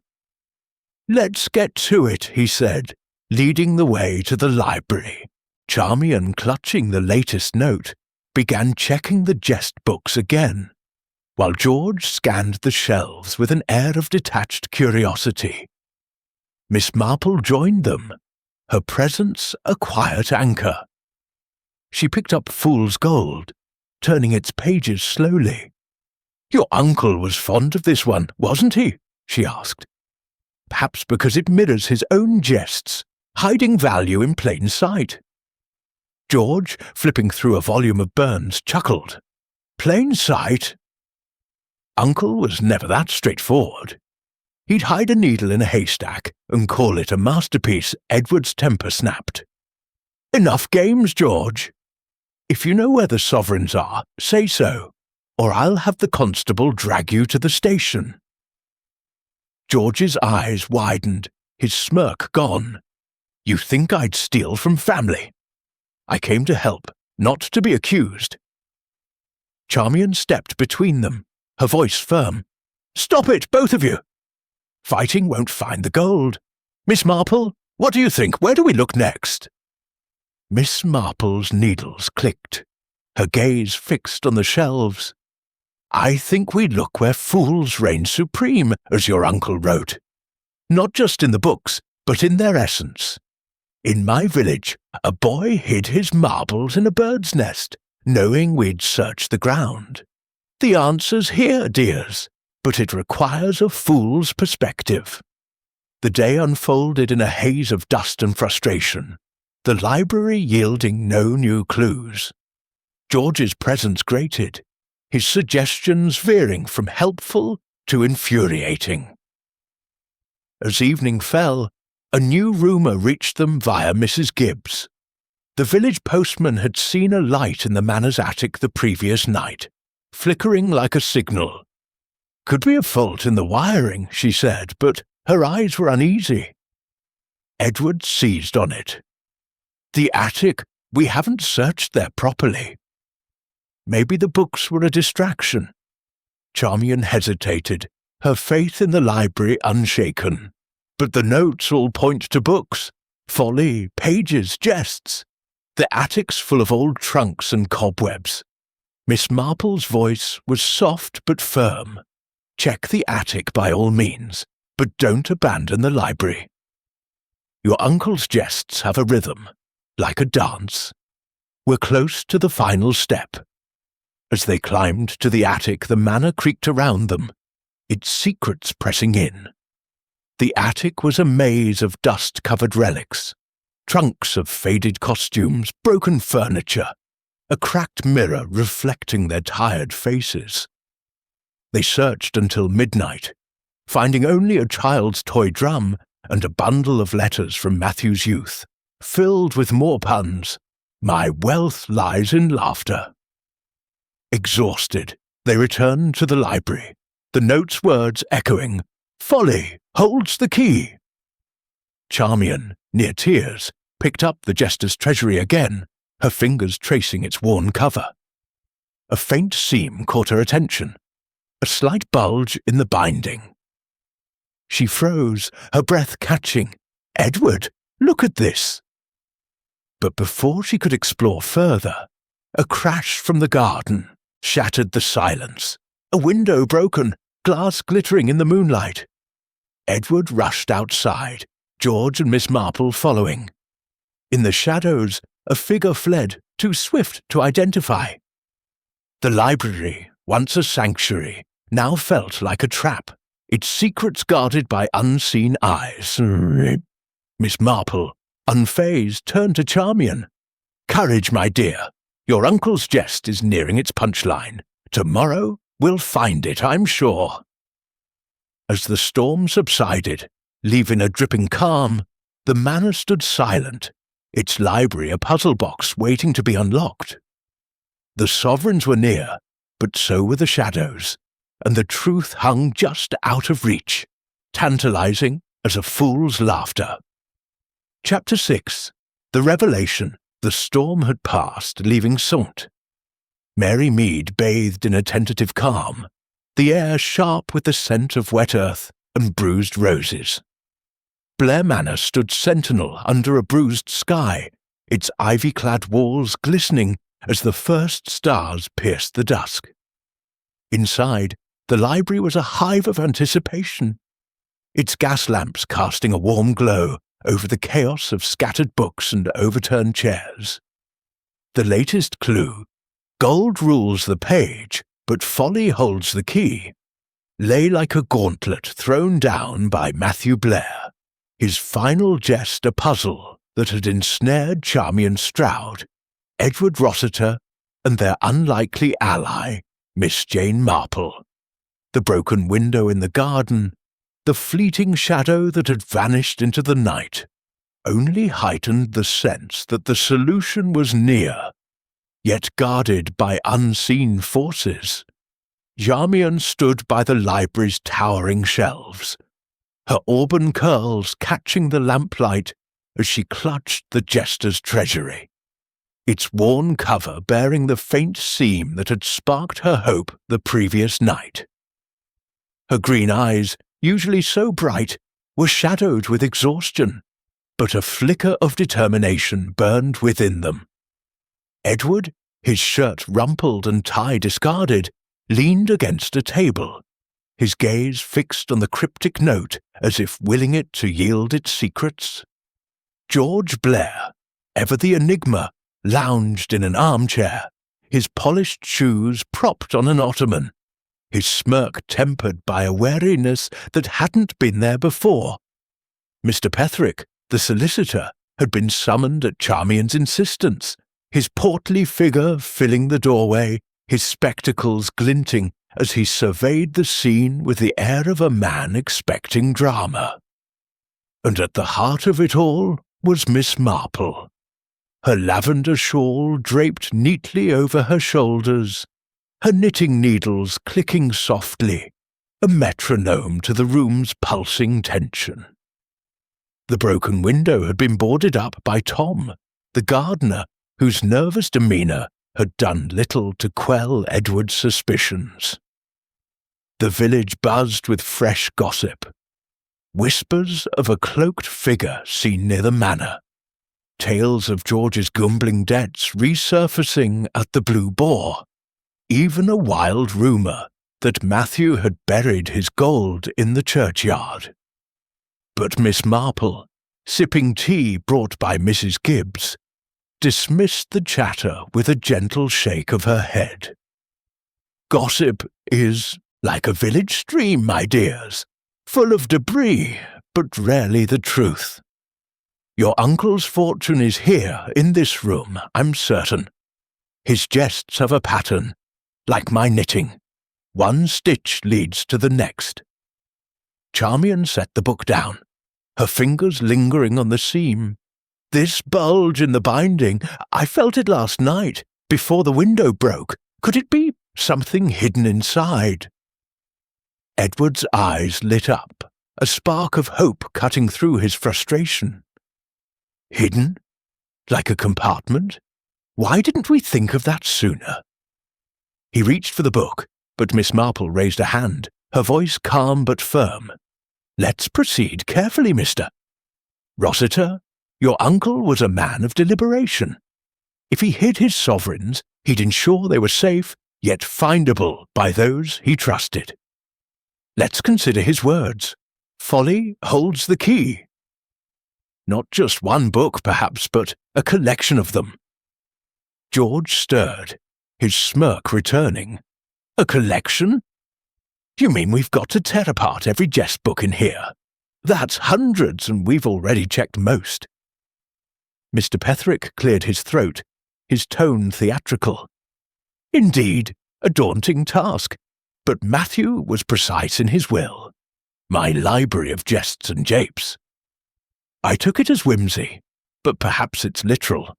His jest books were his pride, weren't they? Rare editions, some worth a small fortune to collectors. Miss Marple's needles paused, her eyes narrowing slightly. Worth a fortune? Yes, that's it, isn't it? In St. Mary Mead, we had a spinster, Miss Eldridge, who hid her jewels in a sewing box, under spools of thread. No one looked there because it was too ordinary. Matthew's sovereigns aren't in a safe or a vault. They're in the books themselves, where folly reigns. The room fell silent, the weight of her words sinking in. Charmian's breath caught, and she picked up Fool's Gold, its title gleaming in the lamplight. You mean inside the books? Not just notes, but the coins themselves? Miss Marple nodded, her smile faint but knowing. Precisely, my dear. Your uncle loved puns. Golden years. Sovereigns in stories, worth their weight in gold. What if he meant it literally? Gold sovereigns, hidden in the bindings of his jest books, Edward seized Fool's Gold from Charmian, his fingers trembling as he examined the cover. The leather was thick, slightly uneven, as if padded. He glanced at Miss Marple, then at the others. We need a knife, carefully, so we don't damage anything. Mrs. Gibbs, hovering by the door, fetched a letter opener from Matthew's desk, its silver handle engraved with a jester's cap. Edward took it, his movements deliberate, as he slid the blade along the inner edge of the book's cover, where the end paper met the leather. A soft rip echoed in the hushed room, and the end paper lifted to reveal a hidden compartment. Small, but glinting with the unmistakable sheen of gold. A stack of sovereigns, neatly packed, spilled onto the table, their edges catching the light like tiny suns. Gasps filled the room. Charmian's hand flew to her mouth, her eyes wide. It's real. The sovereigns! George leaned forward, his smirk gone, replaced by a look of genuine astonishment. Well, I'll be damned. The old fox did it. Mr. Petherick adjusted his spectacles, peering at the coins with a mix of awe and disbelief. Ingenious. Hidden in plain sight. Just as he said, Miss Marple's needles resumed their rhythm, her voice serene. "Not just one book, I suspect. Your uncle was thorough. Let's try the others, his jest books, the ones he cherished most." They set to work, a feverish energy replacing their earlier despair. Charmian selected the Jester's Treasury. Edward took a compendium of courtly jests, and even George, spurred by the discovery, grabbed the merry pranks of Robin Goodfellow. With careful precision, they pried open the bindings, each revealing similar compartments stuffed with gold sovereigns. The table soon glittered with piles of coins, their weight a tangible promise of the future Matthew had promised. Edward laughed, a sound of relief and wonder. "There must be hundreds, thousands even. Enough for the flat, the motor car, everything we dreamed of." Charmian, tears in her eyes, hugged him tightly. "Uncle's last jest. He hid it right under our noses." George, his earlier bravado softened, ran a hand through his hair. "I owe you an apology, Rossiter. I thought you were chasing shadows. But this—" He gestured at the coins, shaking his head. "He played us all." Miss Marple turned to him, her gaze kind but piercing. "Did he, Mr. Blair? Your arrival stirred things up, didn't it? Those footprints, the cigarette smoke, the broken window. Someone was searching, perhaps hoping to beat you to the prize. But you knew nothing of this, did you?" George paled, his hands fidgeting. "Nothing, I swear. I came to help, not to steal. Uncle's letters hinted at something in the library, but I thought it was just his usual nonsense. If someone else was poking around, it wasn't me." Mr. Petherick, ever the legal mind, interjected. "We'll need to verify the coins, of course. Count them, ensure they're genuine. But this seems to be the bulk of Matthew's fortune, as described. No theft, no squandering, just a very clever jest." Miss Marple's eyes lingered on George, then shifted to the window, where the boarded-up pane stood as a reminder of the night's intrusion. "A jest, yes, but with a purpose.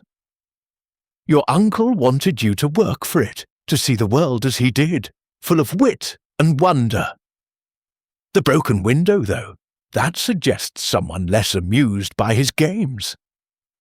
In my village, we had a thief who broke a pane to steal a silver teapot, only to find it empty. Sometimes the act reveals more than the loot." Charmian frowned, her joy tempered by unease. "You think someone else was after the coins? Tom, perhaps? Or a stranger?" Edward's voice was grim. "Or George, playing innocent. Those footprints weren't ours, and that cigarette smoke wasn't Uncle's pipe." George stood, his face flushed. "I've had enough of this. Check my bags. Search my room at the inn. I'm no thief. I'll leave you to your treasure and be off." Miss Marple's voice stopped him at the door. "No need to rush, Mr. Blair. Your uncle's jest included you, didn't it? His letters to you mentioned wit, but he left the manor to Charmian and Edward. Perhaps he wanted you to play a part, not as a thief, but as a catalyst. Your arrival pushed them to look harder, didn't it?" George hesitated, then nodded slowly. "Maybe. He always said I was too clever for my own good. I'll stay till morning. Help count the coins if you want. Then I'm gone." The group worked late into the night, opening book after book, the library transforming from a maze of riddles to a treasure trove. Each jest book yielded its secret, coins tucked into hollowed bindings, some wrapped in velvet, others loose, their clinking a symphony of Matthew's mischief. By midnight, the table was a glittering hoard, the sovereigns enough to secure the couple's dreams and more. Mr. Petherick, scribbling notes, marvelled at the ingenuity. A fortune hidden in books, literally worth their weight in gold. I'll need to amend the estate records, but this is extraordinary, Charmian. Her exhaustion forgotten, touched a coin, its surface cool and heavy. Uncle's laughing somewhere, isn't he? He made us fools to find his gold. Miss Marple smiled, her knitting needles still. He made you wise, my dear. In St. Mary Mead, we had a boy who hid his marbles in a bird's nest, knowing only the patient would find them. Your uncle trusted you to see through his jest. As they counted the coins, the library's shadows seemed to lighten, the air less heavy with secrets. But the mystery of the broken window lingered. Edward, ever vigilant, insisted on checking the garden again, finding only shattered glass and muddy footprints leading nowhere. Whoever it was, they missed the prize, he said, his voice tinged with triumph. Miss Marple, preparing to leave, paused at the door. A prize worth guarding, mister. Rossiter, but keep an eye out. Fools may hide gold, but others seek it, and not all are as playful as your uncle. Back at her cottage, Miss Marple sat by her fire, her knitting resumed, her mind replaying the evening's revelations. The sovereigns were found, but the shadows, the footprints, the smoke, the fleeing figure, suggested a story not yet finished. Human nature, she murmured, always leaves a loose thread. In the village, the Blue Boar hummed with new tales. The Rossiter's fortune found. George's departure planned. The manor no longer a house of mystery, but of triumph. Mrs. Price Ridley, sipping her sherry, claimed credit for spurring the search with her gossip. I knew there was something afoot, she declared, though no one quite believed her. At Blair Manor, Charmian and Edward sat among the coins, their future bright for the first time in weeks. The library, once a labyrinth, was now a monument to Matthew's wit, its shelves lighter for their secrets revealed. Yet, as they locked the door, the echo of that broken window lingered, a final note in Matthew's jest that promised one last twist. Chapter 7. The Punchline. The dawn broke over St. Mary Mead with a clarity that belied the turmoil of the previous days, painting the village in hues of gold and rose. Blair Manor stood serene, its ivy-clad walls catching the first light, as if cleansed by the storm and the revelations it had ushered in. Inside, the library was no longer a labyrinth of riddles, but a testament to Matthew Blair's ingenuity. Its shelves lighter now that their secrets, stacks of gold sovereigns hidden in the bindings of jest books, had been uncovered. The air still carried the faint mustiness of old paper, but it was tinged with a new energy, a sense of triumph that buoyed Charmian Stroud and Edward Rossiter as they sat at the library table, surrounded by glittering piles of coins. Charmian's auburn curls gleamed in the morning light, filtering through the now-repaired window. Her green eyes bright with relief and a touch of wonder. She touched a sovereign, its cool weight a tangible link to her uncle's playful spirit. "It's real, Edward," she murmured, her voice soft with awe. "All those weeks of doubt, and here it is, Uncle Matthew's golden legacy, hidden in his jests." Edward, his dark hair tousled from a sleepless night of counting and recounting the coins, leaned back in his chair, a rare smile softening his usually stern features. "Enough for the Kensington flat, a motor car, and more. He didn't let us down after all. But what a game he played, making us fools to find his treasure." The table before them was a dazzling array, the sovereigns meticulously sorted into stacks, each representing a dream now within reach. Mr. Petherick, the solicitor, had stayed late into the night, his ledger filled with figures as he catalogued the find. A fortune, he had declared, his theatrical flourish tempered by genuine admiration. Matthew Blair outdid himself.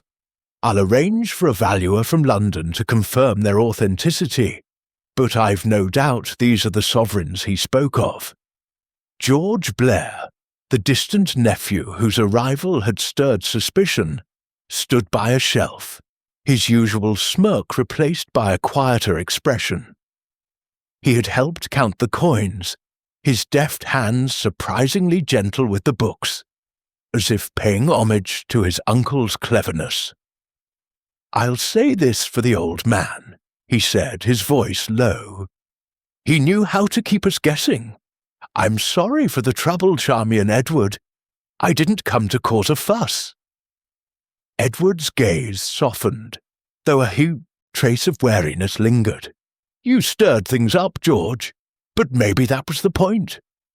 Your uncle's letters to you, sovereigns where fools reign supreme, they pushed us to look harder." Charmian nodded, her smile generous. "Your family, George." "Stay for breakfast. We owe you that much." Miss Jane Marple, who had arrived promptly at 9 with a basket of fresh scones, sat quietly in an armchair, her lavender shawl draped neatly over her shoulders. Her knitting needles clicked softly, a steady rhythm that seemed to anchor the room's newfound harmony. Her eyes, sharp behind her spectacles, missed nothing.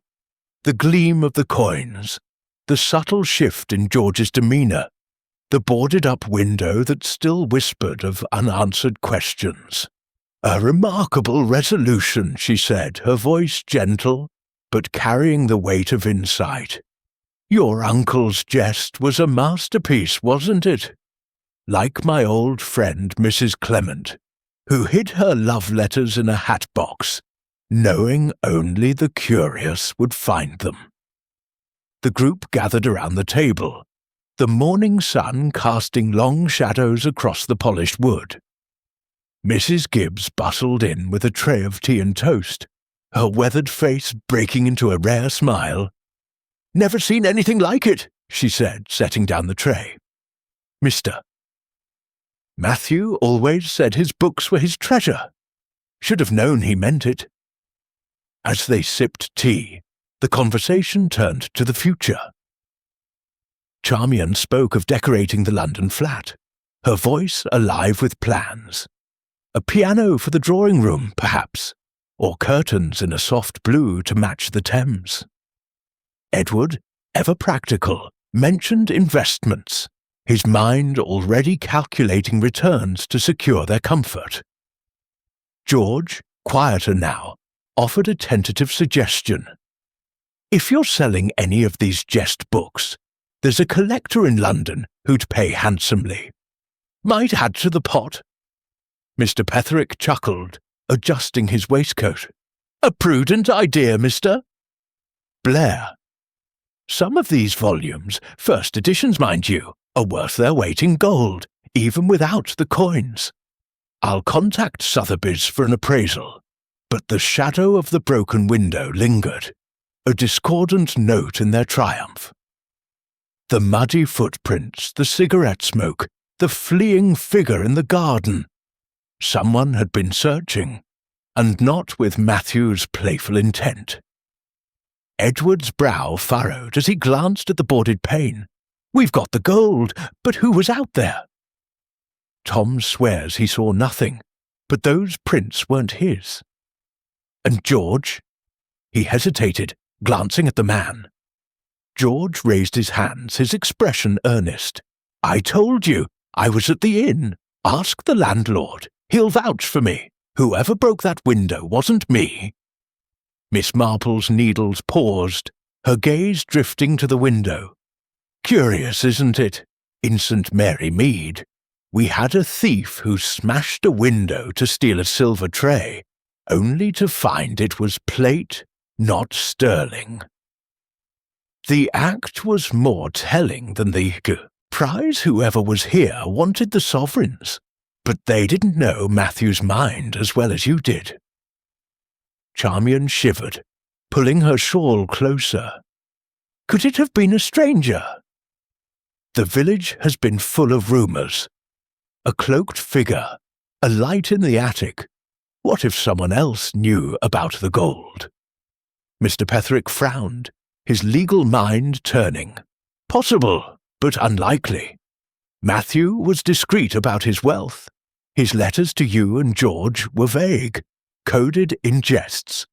Only someone close to him would suspect the library." Miss Marple's eyes twinkled. "Close, yes. Or someone who overheard his jests. In my village, a maid once eavesdropped on a conversation about hidden savings and tried her luck. She got no further than a locked drawer, but the attempt caused quite a stir." Edward's jaw tightened. "Mrs. Gibbs has been loyal for years. And Tom's too timid to plot anything, but I'll have the constable look into it. We can't have prowlers lurking."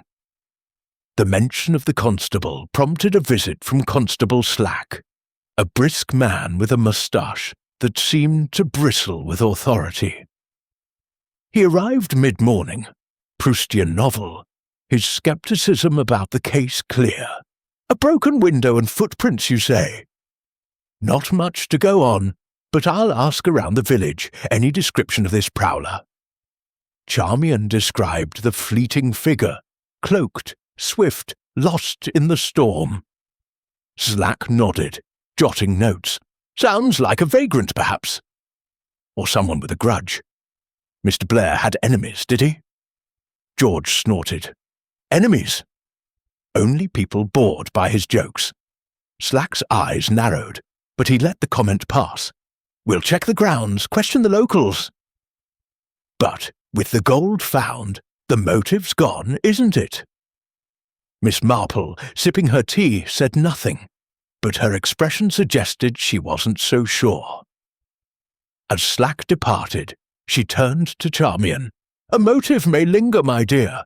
Greed is a persistent thing, like weeds in a garden. But your uncle's jest has protected his treasure well." The conversation shifted to practicalities, securing the coins, planning their transport to a bank. George, true to his word, prepared to leave, his leather case packed with his few belongings. At the door, he paused, his voice soft. "I'm glad you found it. Uncle would have wanted it this way. You two, not me. I'll be off to London. Send word if you need me." Charmian hugged him, her earlier doubts forgotten. "You're welcome back, George." No hard feelings. Edward shook his hand, his grip firm but forgiving. "Safe travels. And stay out of trouble." George's smirk returned, fleeting but genuine. "I'll try." As he left, the manor felt quieter, its secrets laid bare. Mr. Petherick gathered his papers, promising to return with the valuer. "A remarkable case," he said, his eyes gleaming. "I'll tell the tale at my club, without names, of course." Miss Marple rose, her basket in hand. "I'll be off. Oh, too, my roses need tending, and Dolly will be wondering where I've got to. But do call if anything else turns up." At her cottage that evening, Miss Marple sat by her fire, her knitting a soft rhythm in the silence. The village was abuzz with the news, the story of the sovereigns growing with each telling. Mrs. Price Ridley, at the Blue Boar, claimed she'd suspected the books all along, though her audience rolled their eyes. The constable reported no leads on the prowler, the footprints washed away by the storm. Miss Marple's thoughts lingered on the mystery's loose ends, the cigarette smoke, the broken window. "A jest within a jest," she murmured, her needles clicking. "Matthew's gold is safe, but someone wanted it. Like young Tommy Pierce, stealing sweets for the thrill." She sipped her cocoa, her mind tracing the patterns of human nature. The Rossiters were safe, their future bright, but the shadow of the prowler lingered, a reminder that even the cleverest jests could draw unwanted eyes. In St. Mary Mead, life resumed its gentle pace, but Miss Marple knew the world was never quite as simple as it seemed. At Blair Manor, Charmian and Edward locked the library door, the coins secured in a strong-box. The house felt lighter, its ghosts laid to rest. Yet, as they climbed the stairs to bed, the echo of that broken window whispered, "A final note in Matthew's grand jest."